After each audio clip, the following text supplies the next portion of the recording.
মাত্র 100 টাকা খরচ করে চলে গিয়েছিলাম এই অপরূপ ঝর্ণায়। আমি আর সুরভি চলে গিয়েছিলাম এই প্রাকৃতিক অপরূপ সুন্দর ঝর্ণাটি উপভোগ করতে। তাহলে চলেন দেরি না করে আপনাদেরকে জানিয়ে দেই ঝর্ণাটি কোথায়। এবং প্রথমেই আমরা চলে যাই আমাদের গাড়ি দিয়ে বড় কমলদহ বাজার। বলে রাখা ভালো, আমরা রওনা দিয়েছিলাম চট্টগ্রাম থেকে। চট্টগ্রাম থেকে যদি আসেন তাহলে আপনাদের আনুমানিক 100 টাকা বাস ভাড়া দিয়ে এসে নামতে হবে বড় কমলদহ বাজার।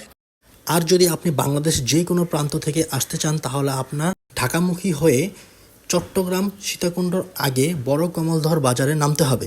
আমাদের ভাগ্য খুবই ভালো ছিল, আমরা যেতে যেতে এখানে বৃষ্টি শুরু হয়ে যায়। ভেবেছিলাম আমরা স্পটে যে বৃষ্টি পাবো। এই যে আপনারা প্রথমে এখানে দেখতে পারবেন সাইনবোর্ড যে রূপসী ঝর্ণা। এই রূপসী ঝর্ণার এই রোডটা দিয়ে আপনারা চাইলে আপনাদের গাড়ি নিয়ে যেতে পারবেন। তবে বলে রাখা ভালো, ওইখানে কোনো পার্কিং নেই, যে কোনো এক সাইডে আপনাদের গাড়িটি পার্কিং করে রাখতে হবে।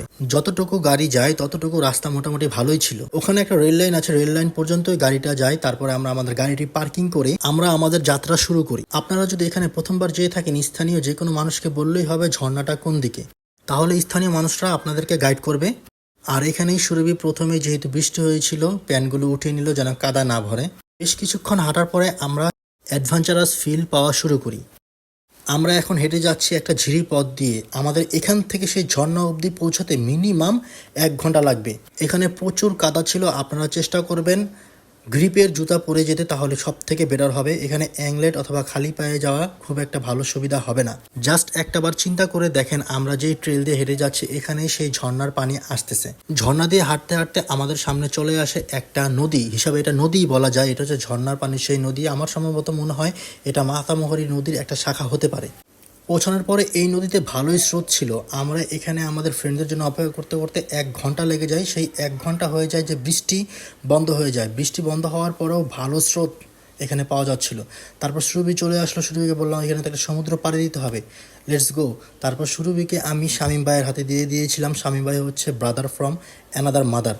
তো সুরভি শামীম ভাই যেহেতু মোটা সোস্টা মানুষ, তো শামীম ভাইকে উড়ায় নিতে পারবে না, আর আমি ক্যামেরা হ্যান্ডেল করছিলাম। তাই সুরভিকে শামীম ভাইয়ের হাতে বললাম যে ভাই আপনি সুরভিকে নিয়ে যান। তারপরে এই নদীর মতো ঝিরির পানি এখান দিয়ে আসতেছিল। এটা ঝিরি বলা যায় আবার নদীও বলা যায়, কারণ যেহেতু এখানে হাঁটু পানি ছিল। এই যে দেখতেছেন সুরভি এখানে নামতেছে, সুরভির বাম হাতের সাইডে কিন্তু এটা পাহাড়। আর এখানে দেখেন কি অবস্থা।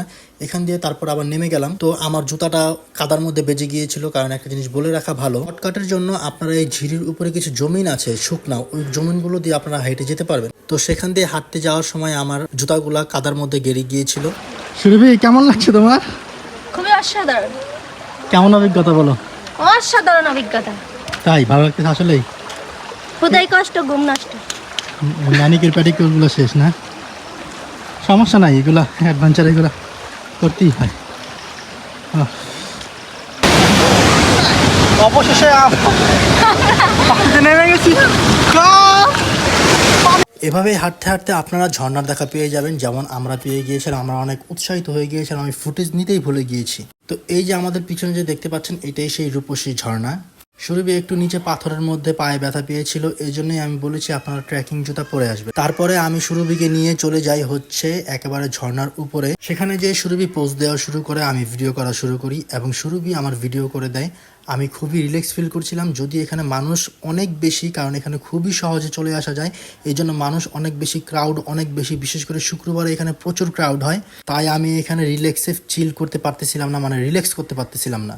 আর এখানে মানুষ অনেক বেশি হওয়াতে পানিগুলো ঘোলা হয়ে যাচ্ছিল, কারণ যেহেতু উপর থেকে পড়তেছিল, এই উপরেও মানুষ চলে গিয়েছিল, সেজন্য পানিগুলো ঘোলা হয়ে গিয়েছিল। প্রিয় মানুষকে নিয়ে এইভাবে ঝর্ণার মধ্যে গোসল করার অনুভূতিটা সত্যিই খুবই আনন্দের ছিল। তাই আপনারাও চেষ্টা করবেন এভাবে ঝর্ণায় ঘুরতে যাওয়ার। যদি আপনার লাইফ পার্টনার এরকম ট্রেকিং ওরকম ভাবে করতে না পারে তাহলে এই ঝর্ণাটা বেস্ট হবে, কারণ এখানে সব বয়সী মানুষই যেতে পারবে। তো যেহেতু এখানে আমার মন ভালো লাগতেছিল না, পানিগুলো ময়লা, আমি উপরে চলে গিয়েছিলাম সুরভিকে রেখে যে তুমি ওইখানে থাকো, আমি একটু উপর থেকে ঘুরে আসি। আমি আবার একটু ছোটবেলা থেকেই এগুলো একটু ভয় কম পাই, বা আমি গাছ পাইতে পারি, পাহাড় বাইতে পারি। আমি একটা স্পোর্টম্যান ছিলাম ছোটোবেলা থেকেই, আমার ভিতরে একটা স্পোর্টম্যানশিপ কাজ করতো। আমি খেলাধুলায় খুব ভালো ছিলাম, তাই আমি এইসব ট্রেকিং ভালো করতে পারি। তো আমি সুরভিকে একেবারে দেখেন নিচে রেখে এসে এখন আমি উপরে উঠে যাচ্ছি। এখন আমি আরো উপরে উঠবো। এখন আমি চলে এসেছি ঝর্ণার একেবারে উপরে, যেখানে সাধারণত মানুষ আসেই না। মানে যেখান থেকে পাহাড়গুলো বেয়ে বেয়ে আসতেছে, এর উপর বেশি আর সুন্দর নাই। তারপরে আপনাদেরকে দেখাই, ওখানে খুবই ডেঞ্জারাস পথ, আমরা রশি বেয়ে উঠছি। তারপরে দেখলাম একটা ভাই ওই ভিতর থেকে আসছে। আমি বললাম ভাই কোত্থেকে আসছেন? বলে ভাই ভিতরেও একটা ছোট্ট একটা ঝর্ণা আছে, তবে এত সুন্দর না, 1 ঘন্টা হাঁটতে হবে, শুধু শুধু যেয়ে লাভ নেই। তারপরে আমিও চিন্তা করলাম যে আমাদের যেহেতু টাইম হয়ে গিয়েছে ওখানে যেয়ে লাভ নেই, আর সুরভিও আসতে পারবে না, আমার ভাই বেড়াদাররা আসতে পারবে না, এখানে সবাই মিলে যেতে না পারলে আনন্দ নাই, তাই আমি ওখানে যাই নাই। আর এখানেই আমি সুন্দরভাবে রিল্যাক্স করা শুরু করি। এখানে আমি একটু মেডিটেশন করি, একটু চিল করি, মাইন্ডটা ফ্রেশ করি। এখানকার পানিগুলো মোটামুটি ওই নিচের পানিগুলো থেকে অনেক ঠান্ডা ছিল এবং মোটামুটি স্বচ্ছ ছিল। বিশ্বাস করেন ঝর্ণার পানিতে এরকম মেডিটেশন করা অনেক আনন্দের, মন মাইন্ড অনেক ভালো হয়ে যায়, শরীরের ব্যথা চলে যায় এই ঝর্ণার ঠান্ডা পানিতে। আমি যেই পোস্টগুলো দিয়েছিলাম, যেই ভাইয়াকে দিয়েছিলাম আমার ফোনটা, এই ফুটেজগুলো ওরকমভাবে নিতে পারে নাই, কারণ সে এখানে দাঁড়াতে ভয় পাচ্ছিল। তারপরে এই যে দেখেন কি বিপজ্জনক একটা ট্রেইল। এখানে কর্তৃপক্ষরা মানে যারা এখানে ইজারা নিয়েছিল তারা এখানে রশি বেঁধে দিয়েছিল, রশি ছাড়া এখানে যাওয়া একেবারেই ইম্পসিবল ছিল। আর রশির অবস্থা এমন হয়েছিল যে কোনো মুহূর্তে ছিঁড়ে যেতে পারতো। তাই যারা ওখানে ইজারা নিয়েছে, মানে এখানে টিকিট দিয়ে ঢুকতে হয়, তাদেরকে বলবো রশিগুলো আরো মোটা এবং মজবুত দিতে বা নতুন রশি দিতে। আর এই যে দেখতে পাচ্ছেন সুরভি, আমি যখন নিচে নেমে যাই তখন আবার সুরভিকে মানে ও সুরভি মিডল পর্যন্ত চলে আসছিল আর কি, যেখানে বলছিলাম যে উপরের স্থানে সুরভি চলে আসছিল। এখান থেকে সুরভি আবার নিচে নামা শুরু করছে। সুরভি ট্রেকিং করা শিখে গিয়েছে, আমার জন্য খুব ভালো হয়েছে। এখন আমি সুরভিকে নিয়ে যে কোনো জায়গায় যেতে পারবো। যদিও ওর হাত পা শরীর এগুলো ব্যথা করে, তবে ইনশাল্লাহ আশা করি ও এরকম অ্যাডভেঞ্চারাস জায়গায় যেতে যেতে এগুলো ওর সহনীয় হয়ে যাবে। পরে আমাদের ওই ভাই ব্রাদারের হাতে যোগ লাগতেছিল। আর এই যে দেখেন সুরভি, আমি এখানে আরেকটা রাস্তা ছিল, আমি ওখানে শর্টকাট নেমে গিয়েছিলাম, বাট ওইখান দিয়ে সবাই নামতে পারে না। এই জন্য দেখেন সুরভি অনেক ঘুরে এসে কত কষ্ট করে এই কাদা মাটি দিয়ে নামতেছিল। আর এখানে যদি রশি না থাকতো, এখানে মানে পদে পদে বিপদ ঘটতে পারতো। এই রশির মাধ্যমে সুরভি বা অন্যান্য মানুষ এখান দিয়ে হাঁটাচলা করতে পারে, বিশেষ করে মেয়ে মানুষেরা। আর যারা মোটাসোটা মানুষ আছেন বা যারা ভয় পান, ট্রেকিং করতে পারেন না, তাদের জন্য এই রশির ব্যবস্থা দেওয়া আছে একেবারে ঝর্ণার উপরে যাওয়া পর্যন্ত। তো সুরভি এখানে দেখতে পাচ্ছেন ন্যাচারাল সেই পাহাড়ের মাটি দিয়ে ম্যানিকিউর প্যাডিকিউর করা শুরু করে দিয়েছে। তো এই ছিল আজকের ভিডিও। ভালো লাগলে লাইক কমেন্ট শেয়ার করে দিবেন, আর আমাদের জার্নিটা কেমন ছিল একটু জানিয়ে দিবেন। আর সেখান থেকে আসার সময় ডান পাশে আরেকটা ঝিরি আছে, এখানেও আপনারা যেতে পারেন। এখানকার ঝর্ণাটা আরও বেশি সুন্দর, মানে এখানে মোটামুটি মানুষজন আসে না বা জানেও না, কারণ এটা আলাদা একটা গলির মতো।